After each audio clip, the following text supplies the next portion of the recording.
ad i piatti di Chef Nunzio.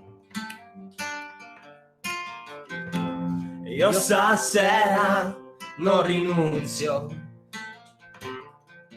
Salve a tutti e ben ritrovati a questo nuovo episodio di Basi per le ricette, trucchi e segreti, una rubrica molto amata ed apprezzata da tutti voi che con il suo 18° episodio si è guadagnato un posto fisso nella programmazione della domenica. Oggi impareremo a preparare un capriccio tutto italiano, i grissini, che sono tradizionali di Torino ma che hanno accompagnato ormai antipasti, aperitivi e snack di tutti gli italiani negli ultimi anni, dal classico croccante e delizioso alle decine se non centinaia di varianti che ne hanno conseguito. Noi oggi ne scopriremo 5, ovvero il grissino classico ovviamente, il grissino alle olive che non riuscirete a smettere di mangiare, il grissino a sesamo deliziosamente tostato e profumato, a formaggio sfizioso da mangiare anche a merenda, e per finire ai taralli aromatizzati con pepe e spezie varie che sono davvero particolari. Andiamo a vedere come si preparano?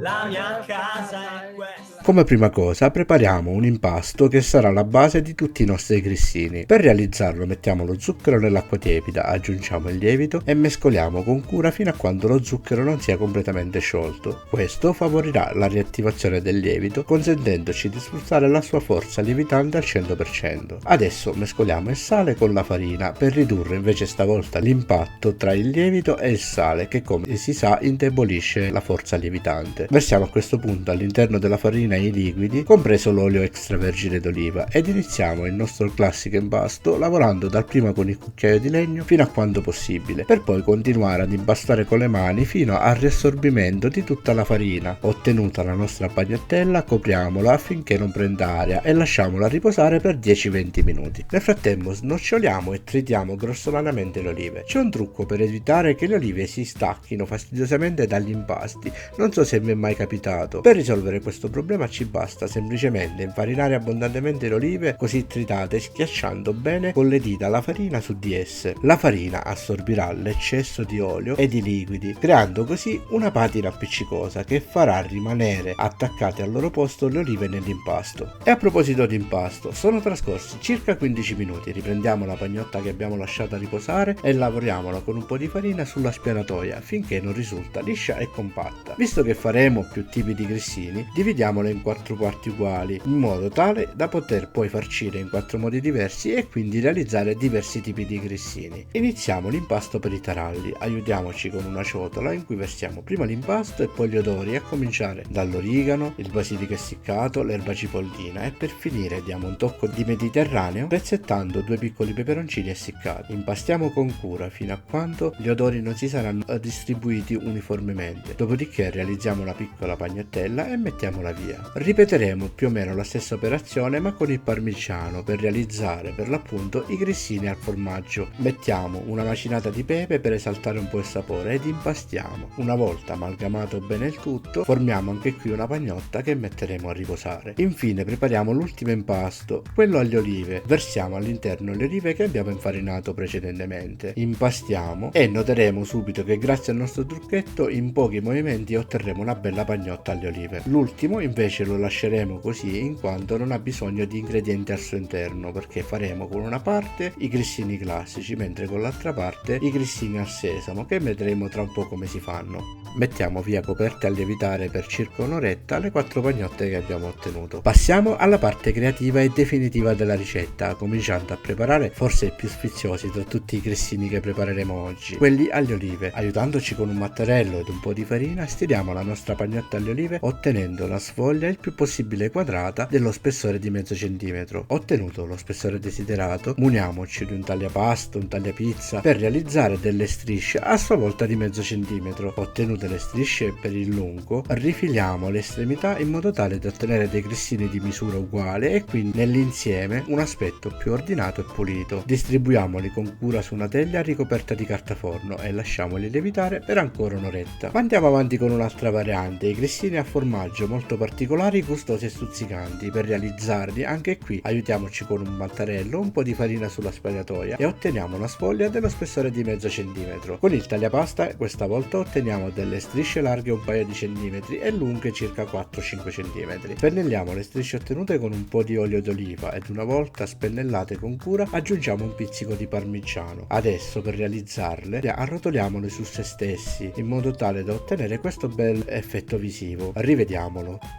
Ottenuti i nostri grissini arrotolati esteticamente molto belli, riponiamoli su una teglia ricoperta di carta forno e lasciamoli lievitare. È arrivata l'ora di realizzare i taralli. Schiacciamo leggermente la pasta con le mani, poi rigiriamola su se stessa e formiamo un piccolo filone, di cui ritaglieremo tante piccole strisce di pasta. Ottenuti questi piccoli pezzettini di pasta, facendoli rotolare sotto il palmo della mano sulla spianatoia, allunghiamoli un po' fino ad ottenere un grissino di 4-6 cm. A questo punto uniamo le due estremità schiacciandole con decisione, creando così un cerchietto. Sono estremamente semplici da realizzare, ma molto belli esteticamente e molto versatili, nonché buonissimi. I grissini al sesamo. Come in precedenza, da un filone di pasta otteniamo delle strisce di impasto più o meno grandi a piacimento nostro. Pezzettini di pasta che faremo rotolare sotto le mani sulla spianatoia fino ad ottenere dei grissini da 8-10 cm al massimo. Questi grissini ottenuti dovranno essere immersi per qualche minuto nell'acqua. Una volta trascorsi i minuti necessari, spostiamo il grissino dall'acqua e immergiamolo in una ciotola o un piatto pieno di semi di sesamo. Rotoliamolo fino a quando il sesamo non si sarà attaccato su tutta la superficie. Dopo spostiamoci sulla spianatoia e con delicatezza facciamolo rotolare sotto i palmi delle mani finché i semi di sesamo non aderiscono perfettamente al grissino, creando una vera e propria crosta. Una volta realizzati, anche questi vanno riposti in una teglia e lasciati lievitare.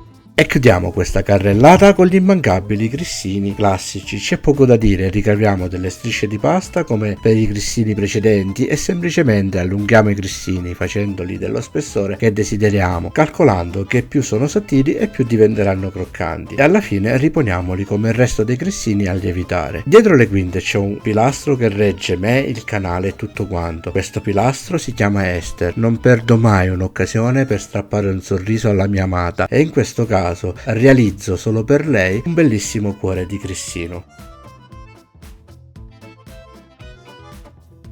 C'è solo un'ultima cosa da fare prima di infornare. Per dare aroma, colore e lucentezza ai nostri grissini, diamo una spennellata finale con un po' di olio d'oliva. Adesso accendiamo il forno con la funzione ventilato. Impostiamo la temperatura a 200 gradi ed una volta raggiunta inforniamo i nostri grissini. Non c'è un tempo preciso di cottura, basta lasciarli cuocere fino a quando non prendono il colore classico dorato del grissino. Nel mio caso, infornando diversi tipi di grissini, essi possono avere qualche minuto in più o in meno di cottura.